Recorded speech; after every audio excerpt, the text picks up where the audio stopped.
الحمدللہ رب العالمین والصلاة والسلام علی سید المرسلین اما بعد فاعوذ باللہ من الشیطان الرجیم بسم اللہ الرحمن الرحیم.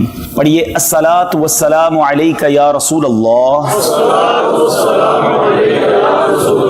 وعلی آلک واصحابک یا حبیب اللہ. الصلاة والسلام علیک یا نبی اللہ وعلی آلک واصحابک یا نور اللہ. درود پاک پڑھنے کے بے شمار فضائل و برکات ہیں. میرے آقا مدینے والے مصطفیٰ صلی اللہ تعالیٰ علیہ وسلم کا فرمان ہے. آقا فرماتے ہیں کہ جو مجھ پر ایک بار درود پاک پڑھے اللہ کریم اس پر اپنی 10 رحمتیں نازل فرماتا ہے. جس نے مجھ پر 10 بار درود پاک پڑھا اللہ کریم اس پر اپنی 100 رحمتیں نازل فرماتا ہے. جس نے 10 بار درود پاک پڑھا اللہ اس پر 100 رحمتیں نازل فرماتا ہے. ومن صلی علیہ 100 صلی اللہ علیہ الفا. جو 100 درود پاک پڑھے اللہ 1000 رحمتیں نازل فرماتا ہے.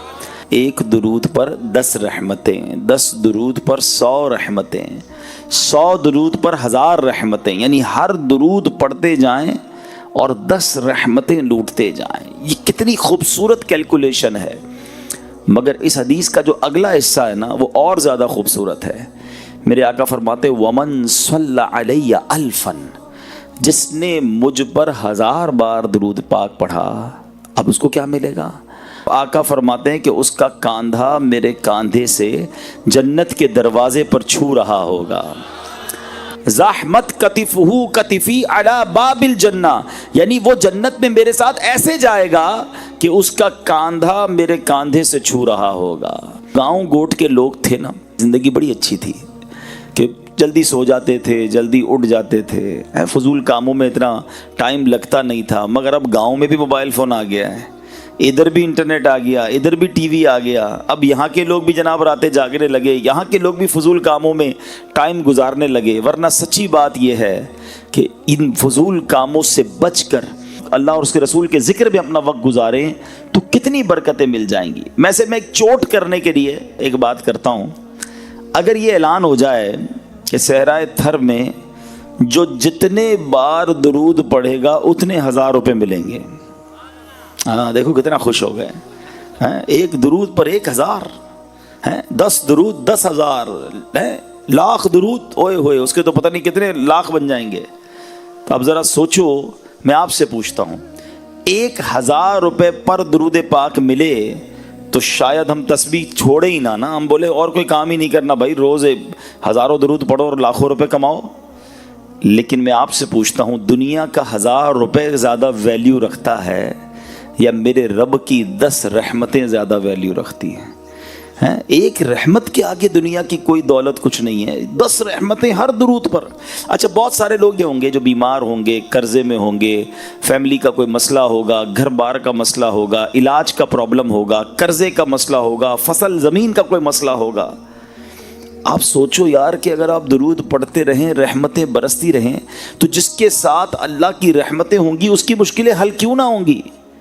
تو آج سارے بھائی نیت کریں کہ فضول کاموں میں عجیب بس گپ شپ میں ساری رات گزار دیتے ہیں. آپ زندگی میں اپنے ذکر و درود کو شامل کریں اور سمجھو اس اپنی زندگی کی اہمیت کو سمجھو. ہماری زندگی یہ ہوٹل پر بیٹھ کر ٹی وی دیکھنے کے لیے نہیں آئی ہے.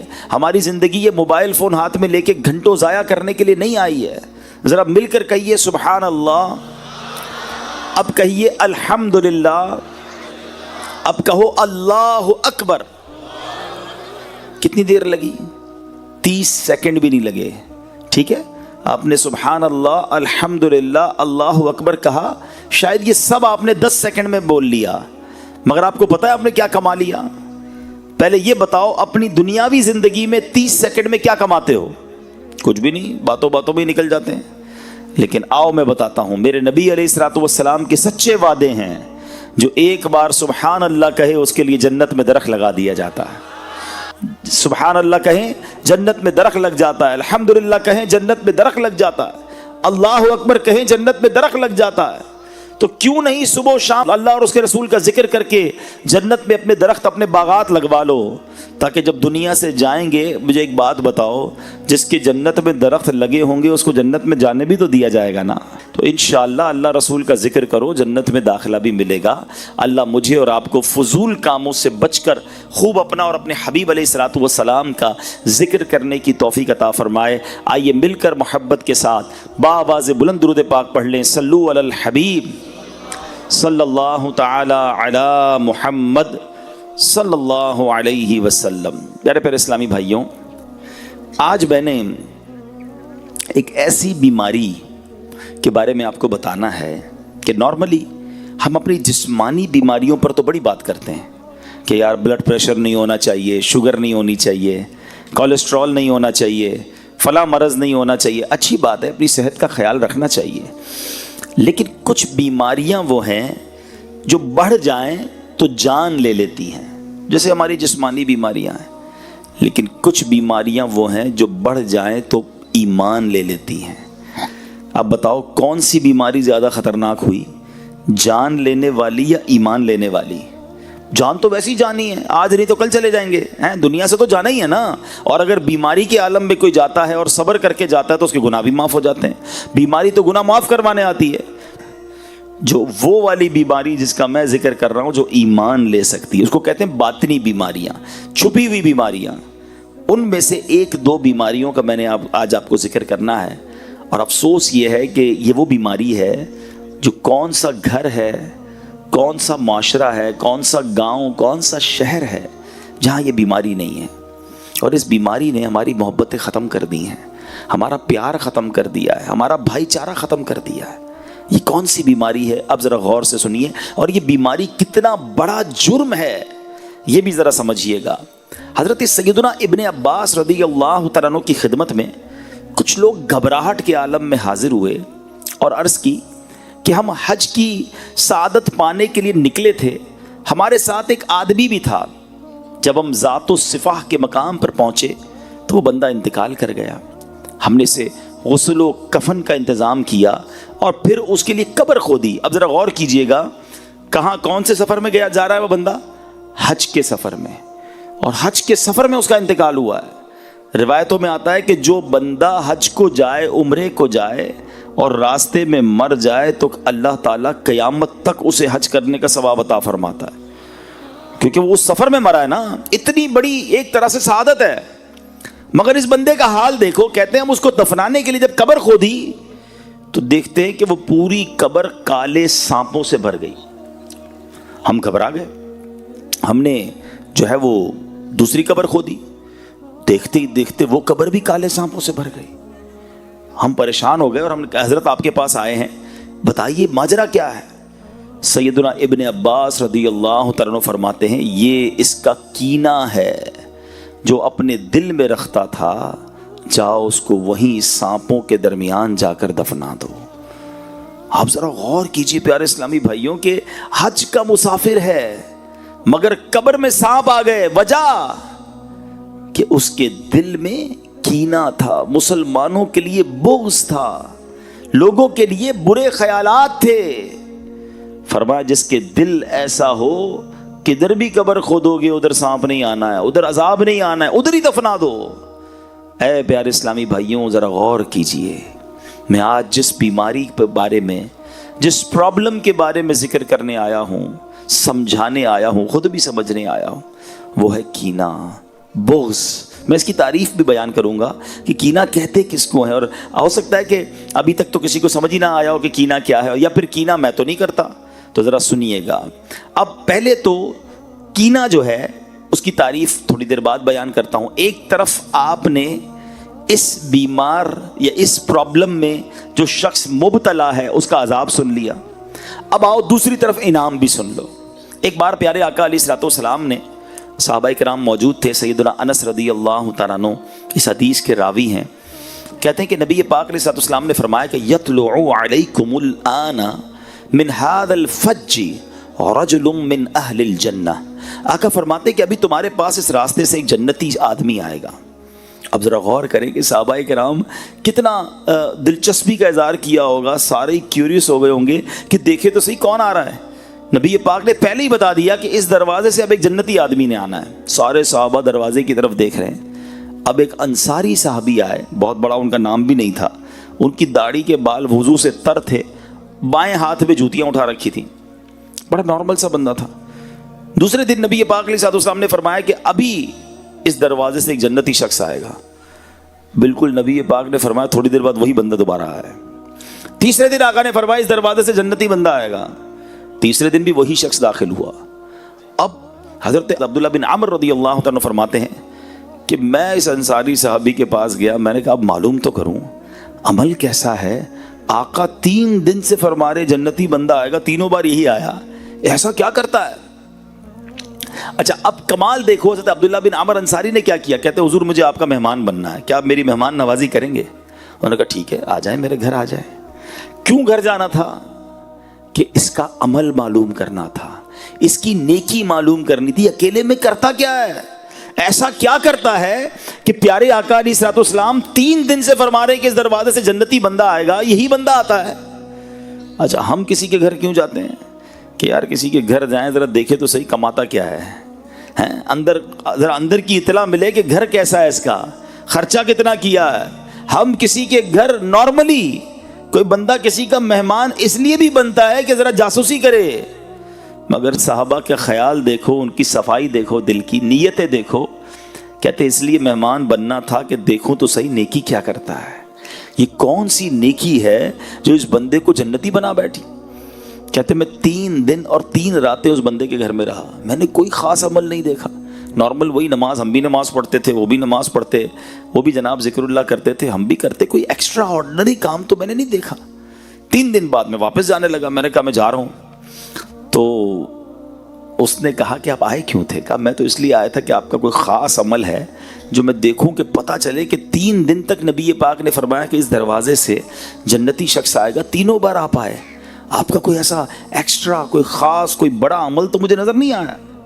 تو وہ صحابی پتہ کیا کہتے ہیں کہ میرا عمل تو وہی ہے جو آپ نے دیکھا، میں تو نارمل سا آدمی ہوں، مگر ایک بات ضرور ہے کہ میں اپنے دل میں کسی مسلمان کے لیے کینہ نہیں رکھتا ہوں، نہ ہی کسی مسلمان کو ملنے والی نعمت پر حسد کرتا ہوں۔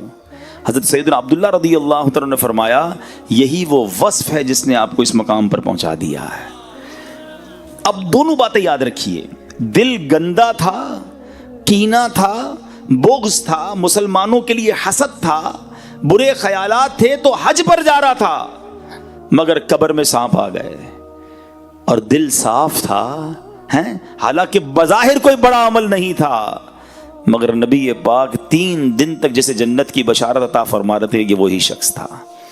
اب ذرا اپنے دل کو چیک کر لو، ہمارا دل صاف ہے یا دل بھرا ہوا ہے، کینے سے بھرا ہے، بغض سے بھرا ہے، نہ کسی کی ترقی اچھی لگتی ہے، نہ کسی کا آگے بڑھنا اچھا لگتا ہے، لوگوں کے بارے میں بڑے گندے برے خیالات دل میں ہیں، بدلہ لینے کی خواہش ہے، یہ ترقی کیوں کر رہا ہے مجھے پرابلم ہے، یہ آگے کیوں بڑھ رہا ہے مجھے مسئلہ ہے، بڑا زمیندار بن گیا، اتنا سا کاروبار تھا اتنا بڑا کاروبار ہو گیا، ہمارے شہر میں کوئی پہچانتا نہیں تھا، پورے جناب تھر میں پورے سندھ میں لوگ پہچاننے لگ گئے اس کو، یہ تو بیرون ملک بھی چلا گیا ہے۔ وہ ترقی کرتا ہے تو تمہیں پرابلم کیوں ہو رہی ہے؟ اپنے دل سے پوچھو۔ پھر کینہ کس چیز کا نام ہے؟ اچھا پھر کینہ تو اور خطرناک ہے، ذرا غور کیجئے گا، یہ دل ہے نا، میں اور آپ آج اجتماع میں آئے ہیں، تھوڑی دیر کے لیے سمجھتے ہیں، ماشاءاللہ غور کیجئے گا، یہ دل ہے نا، میں اور آپ آج اجتماع میں آئے ہیں، تھوڑی دیر کے لیے سمجھتے ہیں، ماشاءاللہ اچھی بات ہے، صاف ستھرے آپ نے کپڑے پہنے ہوئے ہیں، کئی لوگوں نے آج اچھی سی ٹوپی نکالی ہے، کئیوں نے اچھی چادر نکالی ہوگی، ہو سکتا ہے عطر بھی لگایا ہوگا، امامہ پہننے والوں نے صاف والا امامہ نکالا ہوگا، اچھی بات ہے، اللہ رسول کے ذکر کے محفل میں آئے تو تیاری سے آنا چاہیے، لیکن ہم نارملی کیا کرتے ہیں، اپنے ظاہر کو بڑا صاف ستھرا رکھتے ہیں، کیوں کہ لوگ دیکھتے ہیں، جدھر بندوں کی نظر پڑنی ہے وہ لباس صاف، وہ چہرہ صاف، اچھی بات، صفائی نصف ایمان ہے، اللہ لباس کو نہیں، اللہ کی نگاہ رحمت کہاں پڑتی ہے؟ دل پر، نبی پاک فرماتے ہیں ان اللہ لا ينظر الى صورکم واموالکم، اللہ تمہارے چہروں پر، تمہارے مالوں پر نظر نہیں فرماتا. کدھر فرماتا ہے؟ وَلَٰكِن يَنظُرُوا إِلَىٰ قُلُوبِكُمْ وَأَعْمَالِكُمْ، اللہ تمہارے دلوں اور تمہارے اعمال پر نظر فرماتا ہے. اب سوال یہ ہے، جو لوگ دیکھیں وہ صاف ہے، جو رب دیکھ رہا ہے وہ گندا ہے. سوچو کدھر زیادہ صفائی کی ضرورت تھی، لباس کی یا دل کی؟ جدھر رب کی نگاہ ہے. لوگوں کی نگاہوں کو تو ابھی بھی ڈاج دے سکتے ہیں کہ کپڑے پہ دھبا لگ گیا، اوپر چادر رکھ لی، بنیان خراب ہو گیا، اوپر کچھ اور پہن لیا، اندر کیا پہنا کسی کو نہیں پتا، کیونکہ لوگوں کی نگاہ صرف ظاہر پر ہے. مگر رب سے تو کچھ نہیں چھپا سکتے نا. دل میں جو چھوٹی چھوٹی برائی، چھوٹی چھوٹی گندگی بھی چھپا رکھی ہے وہ رب جانتا ہے، وہ علیم ہے، وہ خبیر ہے. مگر پرابلم یہ ہے کہ آج ہم صبح سے شام تک دل صاف، کپڑے صاف، چہرہ صاف. کسی کے باتھ روم میں جاؤ تو کتنی ساری تو کریمیں رکھی ہوتی ہیں. چہرہ صاف کرنے کی الگ ہے، تو ہاتھ صاف کرنے کی الگ ہے، تو دانت صاف کرنے کا الگ حساب ہے. ٹھیک ہے، میں نہیں کہتا صفائی نہیں کرنی چاہیے، مگر اتنا خیال ہے کہ یار لوگ دیکھیں تو میں ستھرا صاف نظر آؤں. جس خالق نے تمہیں بنایا ہے وہ بھی تو دیکھ رہا ہے تمہیں. دل کا کیا حال ہے، کیا چھپا رکھا ہے؟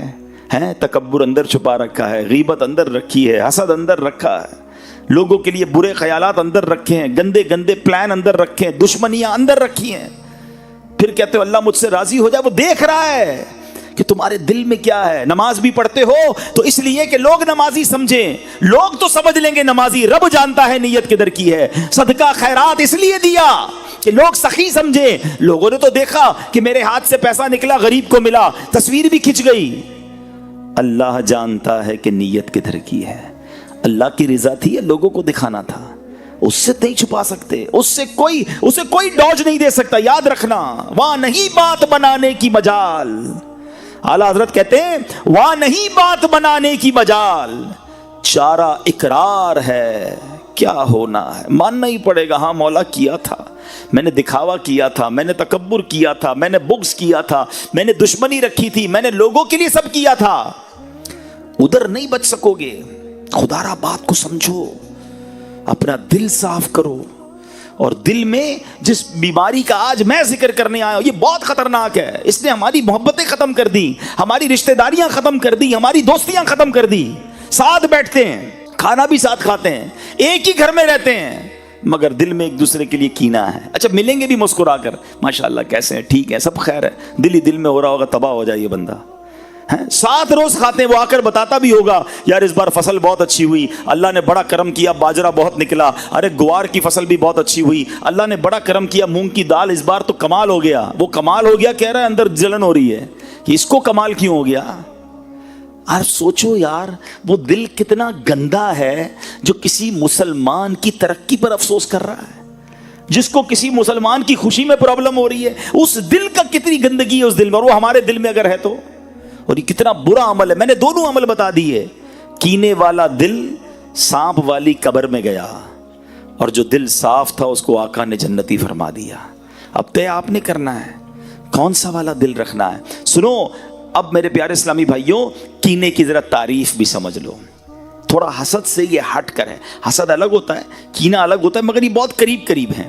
کینہ یہ ہے کہ انسان اپنے دل میں کسی کو بوجھ جانے، اس سے دشمنی اور بغض رکھے، اور یہ نفرت کی کیفیت ہمیشہ باقی رہے. اب اس کا ٹیسٹ پتہ ہے کیا ہے؟ چھوٹا سا ٹیسٹ کر لو. آپ کے جاننے والوں میں سے کوئی ایسا ہے، اچھا ایک بات یاد رکھنا، کینہ ہو یا حسد یہ اسی سے ہو سکتا ہے جس کو آپ جانتے ہوں. جس کو نہیں جانتے اس سے نہیں ہو سکتا. تھر میں رہنے والوں کا کسی برازیل میں رہنے والے سے حسد نہیں ہو سکتا. چاہتے ہی نہیں تو کیا ہاں کوئی تھر والا ہی برازیل چلا گیا تو پھر تو حسد ہو سکتا ہے، ورنہ نہیں ہو سکتا. مثال کے طور پہ آپ ہی کے علاقے کا، آپ کے شہر کا، آپ کا رشتہ دار، آپ کے ساتھ کام کرنے والا، آپ کا پڑوسی بھی ہو سکتا ہے، آپ کا دوست بھی ہو سکتا ہے، ٹھیک ہے نا. اب آپ غور کریں کہ آپ کے جاننے والوں میں سے کوئی ایسا ہے کہ جب اس کی تعریف آپ کے سامنے ہوتی ہے نا تو آپ کو تکلیف ہونا شروع ہو جاتی ہے. یار کوئی اور بات کرو نا بھائی، اس کا ذکر کیوں کر رہے ہو، کوئی اور بات کرو. اور جی چاہتا ہے کہ کسی طرح موقع ملے تو میں اس کو نقصان پہنچاؤں. معذرت کے ساتھ یہ جو انٹیریئر کے ایریاز ہیں نا، اندرون کے جو علاقے ہیں، تھر بھی ہے اس میں، سندھ بھی ہے، پنجاب بھی ہے، بلوچستان بھی ہے، خیبر پختونخوا بھی، بدقسمتی یہ ہے کہ یہاں دشمنیاں پالی جاتی ہیں اور برسوں دشمنیاں رکھی جاتی ہیں. بچوں کو بھی بتایا جاتا ہے کہ فلاں خاندان ہمارا دشمن ہے. بتاؤ یار، کیا اسلام اس لیے آیا تھا؟ میرے آقا تو دشمنیاں مٹانے آئے تھے نا. نبی پاک نے تو فتح مکہ کے بعد خون کے پیاسوں کو بھی معاف کر دیا تھا، اور آج مسلمان کو معاف کرنے کے لیے تیار نہیں ہے. اور اگر آپ اسٹارٹ دیکھیں تو کسی چھوٹی سی بات سے یہ معاملہ شروع ہوا ہوگا اور اب تک نہ جانے کتنے لوگ قتل ہو چکے ہوں گے، لیکن احساس نہیں ہے. پھر کینہ اور کس شے کا نام ہے کہ تم دشمنی رکھتے ہو دل میں؟ پھر سوچ لو کہ یہ کہیں بیماری ہمیں قیامت کے دن مروا نہ دے، قبر میں سانپ اور بچھو نہ آ جائے. حدیث پاک کا مضمون ہے کہ کچھ بیماریاں ایمان مونڈ دیتی ہیں. ایمان مونڈنے والی بیماری کون سی ہے؟ فرمایا اس میں کینہ اور حسد بھی ہے، جو انسان کا ایمان برباد کر دیتی ہے. خدارا اس وبا کو نکالیے. نبی پاک فرماتے ہیں ان قریب میری امت میں پچھلی امتوں کی بیماریاں آ جائیں گی. صحابہ کرام نے عرض کی حضور پچھلی امت کی بیماریاں کیا ہیں؟ تو آقا نے فرمایا تکبر، اترانا، ایک دوسرے کی غیبت کرنا، دنیا میں ایک دوسرے پر سبقت کرنے کی کوشش کرنا، بغض رکھنا، بخل یعنی کنجوسی کرنا، یہاں تک کہ وہ ظلم میں تبدیل ہو جائے، پھر فتنہ و فساد بن جائے. یہ پچھلی امتوں کی بیماریاں تھیں، مگر آج ہمارے اندر بھی ہے. چھوٹی چھوٹی بات پر دشمنیاں پالی ہیں. اور یہ جو حسد ہے نا، یہ تو اتنا برا عمل ہے، اتنا برا عمل ہے. میں ذرا ایک سوال پوچھنا چاہتا ہوں، آپ کو اندازہ ہو جائے گا کہ حسد ایکچولی کتنی بری چیز ہے. مجھے بتاؤ شہرت دینے والا کون ہے؟ سب مل کر جواب دیں گے. دولت دینے والا کون ہے؟ ارے اللہ کا نام لے رہے ہو، زور سے لے لو نا. دولت دینے والا کون ہے؟ شہرت دینے والا کون ہے؟ اولاد دینے والا کون ہے؟ عزت دینے والا کون ہے؟ روزی دینے والا کون ہے؟ جب سب دینے والا اللہ ہے، اور اگر وہ کسی کو دے رہا ہے تو تمہیں پرابلم کیوں ہو رہی ہے؟ کبھی سوچا یہ حسد کتنا برا عمل ہے کہ جس کو رب دے رہا ہے تمہیں اس میں پرابلم ہے. اصل میں جو حسد کرنے والا ہے نا، وہ اللہ پر اعتراض کرتا ہے کہ اللہ اس کو کیوں دیا، مجھے کیوں نہیں دیا. یہ ڈائریکٹلی رب پر اعتراض ہے. اور دنیا میں جو سب سے پہلے گناہ ہوئے تھے نا، ان میں سے سب سے پہلے جو گناہ ہوئے وہ یہی تو تھے. حسد تھا، تکبر تھا. کیوں قابیل نے حابیل کو قتل کیا تھا؟ حسد تھا. کیوں شیطان نے حضرت آدم کو سجدہ نہیں کیا؟ حسد ہی تو تھا، تکبر ہی تو تھا. یہ سب سے پہلے اس دنیا میں ہونے والے گناہ ہیں. مگر آج مسلمانوں کے اندر بھی حسد اور کینہ آ چکا ہے. حسد ہے کیا؟ حسد کہتے ہیں کہ کسی کو نعمت ملے نا تو بندے کو یہ تکلیف ہو کہ یہ نعمت اس سے چھن کر مجھے مل جائے، اور اگر مجھے نہ ملے تو کم از کم اس کی تو برباد ہو جائے. آپ سوچیں یہ کتنا برا عمل ہے، کتنا گندا ہے وہ شخص جو یہ سوچتا ہے کہ کسی مسلمان کو بربادی ہو جائے. ایک بات یاد رکھنا، جو دوسروں کا برا سوچتا ہے نا، اس کا خود ہی برا ہوتا ہے. کوئی کسی کا بگاڑ نہیں سکتا. ہاں، حسد کرنے والا جلتا رہے گا، کم کسی کا کچھ نہیں کر سکے گا. جو اس کے نصیب میں ہے اس کو مل کر رہنا ہے. ساری دنیا مل کر کسی کو نیچے کرنے کی کوشش کرے نا، اور اللہ نے عزت رکھی ہے تو کوئی نیچے کر نہیں سکتا.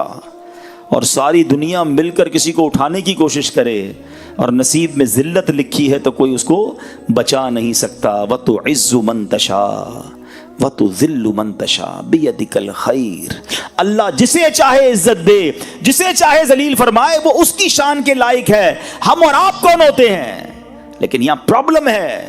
ہمارا دوست آ کر ہمیں کہے کہ سائیں نیا گھر لیا ہے، آئیے آپ کی دعوت ہے. جائیں گے اس کے گھر پہ بریانی بھی کھا کر آئیں گے، اور جیسے ہی باہر نکلیں گے پھر کہیں گے 2 نمبر کے پیسوں سے گھر بنایا ہے. سوچئے کتنا برا دل ہے کہ تمہیں کسی کی خوشی میں پرابلم ہے. کوئی بندہ آ کر کہنا نئی موٹر سائیکل لی ہے، اچھا ماشاءاللہ دکھاؤ تو صحیح، مٹھائی کب کھلاؤ گے؟ مٹھائی بھی کھا لیں گے. جیسے ہی جائے گا کہیں گے یہ چوری کے پیسوں سے لی ہے، سود کے پیسوں سے لی ہے. یعنی آپ سوچیں اللہ اسے دے رہا ہے، پرابلم تم کو. یہاں تک کہ کوئی حج اور عمرے پر چلا جائے تو اس کے پیچھے بھی بری بری باتیں کر رہے ہوتے ہیں. وہ اللہ کے گھر جا رہا ہے، وہ مغفرت لینے جا رہا ہے، اور تم غیبت کر کے، تم حسد کر کے، تم کینہ پال کر اپنے اندر حرام جمع کر رہے ہو. کیوں سوچتے ہو ایسا؟ حسد کی ایک بڑی جائز پیاری صورت بھی ہے، اس کو عربی میں کہتے ہیں غبطہ اور رشک. وہ کیا ہے کہ اگر کسی کو آپ دیکھتے ہیں کہ اللہ نے اس کو اچھا چہرہ دیا ہے، شہرت نے اس کو اچھا چہرہ دیا ہے، شہرت دی ہے، دولت دی، اب اللہ سے دعا کرو نا، یا اللہ اس کو دی ہے مجھے بھی دے دے. اس میں کوئی حرج نہیں ہے.